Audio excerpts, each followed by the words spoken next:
everybody, this is Rose of Sharon, and I'm back again with another book review. I just read Pawnee, the Greatest Town in America. Of course, the sign of the state says, "Welcome to Pawnee, first in friendship, fourth in obesity." If you've watched the show, you know that's canon. And one of the things I like about this is the whole takeoff of John Wooden's, what was it, the Pyramid of Success. He does his own parody of that. That's actually my favorite part of the whole book. I can't exactly recall where the pyramid's located, but of course we have one ad in the back of the book as Tom. There it is. This is so funny. Poor Tom. Attention, ladies, your search ends now. A real man is back on the market. I'm ready to show you everything you want in a partner. I will treat you well. I will show you a great time. I will grab the reins and drive your romantic life straight to heaven on earth. Tom Haverford sounds so much like me. Stats: self-made man, entrepreneur, visionary, sensitive lover, attentive. Once described as Tyrese meets Channing Tatum meets Jaden Smith, tall enough. Funny as Chris Tucker, cool as Pacino, soft to the touch like a baby. Come fly with me to a place you've always wanted to be. If you know where I live, as many of you do, the key is in a Drake CD cover under my welcome mat. Let yourself in. We'll enjoy champagne, conversation, and whatever the night brings us. And yes, I do love to cuddle. Afterwards, we could go see puppies at the pet store. Package deal, whatever you want. If I'm not home, just wait. I'll be there soon. Please don't steal anything. I love this ad for JJ's Diner, home of the triple waffle. Yeah, that sounds like a coronary just waiting to happen. Chicken and waffles, steak and waffles, waffle soup, waffle and waffles, waffle and pate. It's gross. Waffles, bologna's. Hours, Tuesday through Sunday, 5 a.m. to 3 p.m., 7 days a week. Norton Construction. We listen, we focus, we build. Our insurance is no longer lapsed. I like this one with Ron Swanson, his alter ego. Cozy's Bar and Grill, the Duke Silver Club. That was his stage name. First Thursday of every month, experience the magic of Duke Silver. Sorry, ladies. Duke Silver show sold out through next August. Great food, full bar, pool tables, show times. 9:30 p.m. weekends unless noted. Business hours, Monday through Thursday. You can still smoke here. This just is so funny. And yeah, there's corn. Of course there's corn. Why would there not be anything but corn here? That's what people think when they come to Indiana. They think corn, and more corn. Well, it's Iowa. I mean, Iowa, yeah. Iowa, what else are you going to do in Iowa? Just like in Yes Man? It's mostly corn. But you've got corn, soybeans, basketball, the 500, snake pit ball. We actually have more things now. We added to our zoo. We have a macaque exhibit. Woohoo! Yay! We're going to get the seals back eventually, but they got to get the seal, of approval first. They thought, oh, that's punny. I like it. Of course, a lot of normal people don't enjoy puns. But the whole thing about the fourth in obesity, I have to laugh about that because there is some truth to that. In Indiana, we are the 10th in obesity. I don't know if that's changed since, I don't know when, but it's always been that way as far as I can recall. There are some things that are accurate. If you've ever watched Parks and Rec and you're like me, I'm a native Hoosier and I don't find it offensive at all. I think, yeah, that's true. We're very friendly people. We have what's known as Hoosier hospitality. And of course, you hear about your Southern hospitality. Hoosier hospitality is a bit different. We try to help those who need help. We tend to be very giving. A lot of people outside would probably consider us backward. In some cases, we kind of are, but not in all. Indianapolis is actually one of the gayest places you'll ever go. I mean, a lot of people don't know that, but yeah, there are a lot of homosexuals here. I mean, I don't see it as a bad thing. There are a lot of people who are outright gay. And we have Pride. We got Pride Fest. Actually, Pride Fest is this weekend, so we're coming around. So we do have a lot going for us, even though other people say, oh, yawn. One thing that really annoys me is Naptown. I don't know why, it just gets underneath my skin. Why call it Naptown? It's like, oh, we come here to sleep. No. Granted, we may not be the most exciting city in the world, but we have history. We've got a ton of museums. We've got the zoo. Of course, we've got some people say, oh, it's a small... It's a zoo. It's a great zoo. It's probably one of the better zoos. I think we have another one, but Indianapolis is the most well-known. And we've got the biggest and best children's museum in the whole of the US of A. Of course, we've got a lot of sports venues that come in and a lot of good concerts that come in. A lot of famous people have been here. A lot of famous people are from here.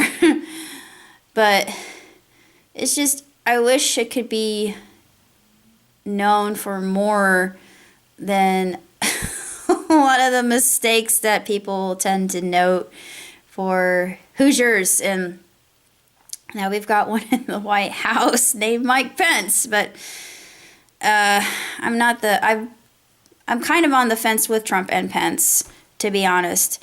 Although I do think that they're doing quite a lot of good.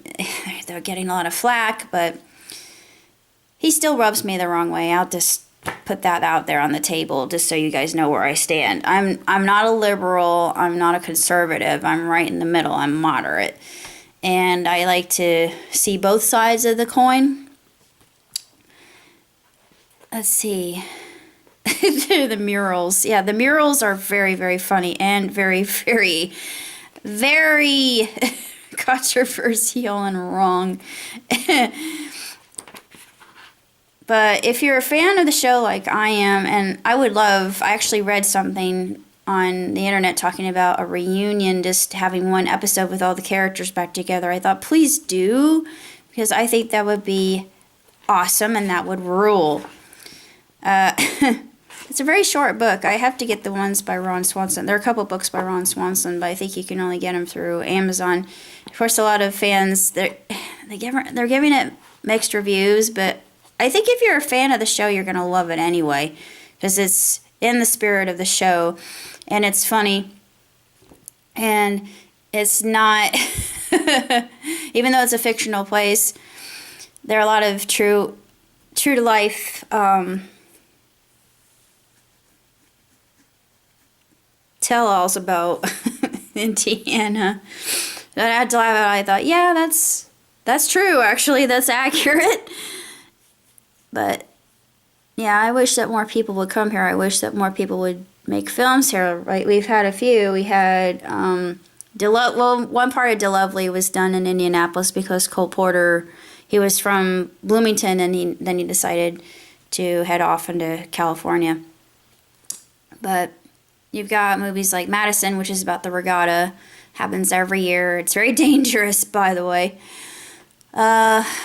Let's see, Bridges Over Madison County, of course, Hoosiers, Rudy. Yeah, big sports movies. I can't really think of any other movies that take, the Judge. Yeah, The Judge takes place in Indiana. There were scenes that were filmed mostly in Indiana and then other parts of New Hampshire. I thought, well, that figures. I would go film over in New Hampshire or Maine. Ugh. We have beautiful foliage here too. Why go over there? We've got plenty of beautiful foliage if you want to see it. Yeesh. But And that kind of irked me a little bit because we need the tourism, we need the attraction. We may not be glitzy and glamorous such as Hollywood is, but isn't that what small town America is supposed to be? And yeah, we've got our problems, but at least we're not Chicago. Yeah, I said it. I'm sorry. I like Illinois as much as the next person, but Chicago, ooh boy, they need to work on it. But New York is actually worse. I wouldn't mind visiting New York. Actually, I like New York, but I'm kind of scared. I just, the whole idea of all those people in one place is, ooh, gives me the chills. But I think I could handle it. It's just people are not like, there are a lot of people that aren't very kind. It's just a different lifestyle. It's the way they have to live, this survival. But big city life is really not that bad, honestly. I'm more of a suburbanite. And I'm just so used, since I went to Chicago, I'm just so used to crossing the street really, really fast. So I think no one's gonna hurt me, no one's gonna hit me. They can swerve around me, avoid me, but I completely just zip across the street without anybody noticing that I was even there. As far as books are concerned, I highly recommend it. If, like I said, if you're a fanatic of the show and you like Amy Poehler, she's brilliant, and she writes about Eagleton. Eagleton really reminds me of Bloomington quite a bit. I hate to do a lot of tattling here, but yeah, they think they're so bad. So I was born in Bloomington. I don't consider myself this, but they just consider themselves so much better than, well, I don't know if it would be more like Fishers. Maybe it's a lot more like Fishers than it is Bloomington, but there are a lot of towns that are so high and mighty and holier than thou that they make everybody else feel that they're substandard or inferior to them. They have this kind of Aryan complex, and you just shake your head and think, haven't we overcome that? Aren't we in the 21st century? Shouldn't we be more egalitarian? Yeah, there are a lot of pedantic lessons that come from sitcom. I really think there's quite a bit of truth that comes out of shows such as this that just highlight our faults as human beings, but yet, all in all, we come together, and it shows that in the very end how they work together, and there's a happy ending for all the characters, and that just, it made me so pleased to see that. And I thought, good, they all got their day in the sun, or the rest of their lives in the sun, even though they had their ups and their downs. It's just, that's the way that slice of life really is, and I think that's what makes the show so relatable. And I like Leslie. I like her character quite a bit because she's a very self-made woman. She's very confident, and even though she's not the hippest woman in the world, she's very smart, and she's plucky, and she endures, and there's a lot to say about determination and perseverance in her case, but that's about all I have to say about Pawnee. And it's a great book, and I'm hoping to get the other ones fairly soon, maybe before my birthday. But as you probably well know, I'm saving my pennies so I can go to Israel. I'm not sure who I'm going to go with. I'm going to go on a tour, but I know I said this year, but the money just wasn't available for me to go, so it was nixed. So I am actually looking forward next year. I'm not going to set anything in stone just yet, but it's in process. I'm going to keep saying that because I know if I keep that mindset, it will indeed happen. It will come to fruition, and it is coming. So I will probably do a lot of vlogs there when I am there, so you can see what I see. Maybe I'll see some things that I'm not supposed to, that normal people don't, because usually I have a lot of unusual things happen to me being the way I am, and it's common for me to bump into the surreal, the supernatural, and the paranormal. But you know that about me. Let's see, what else am I working on?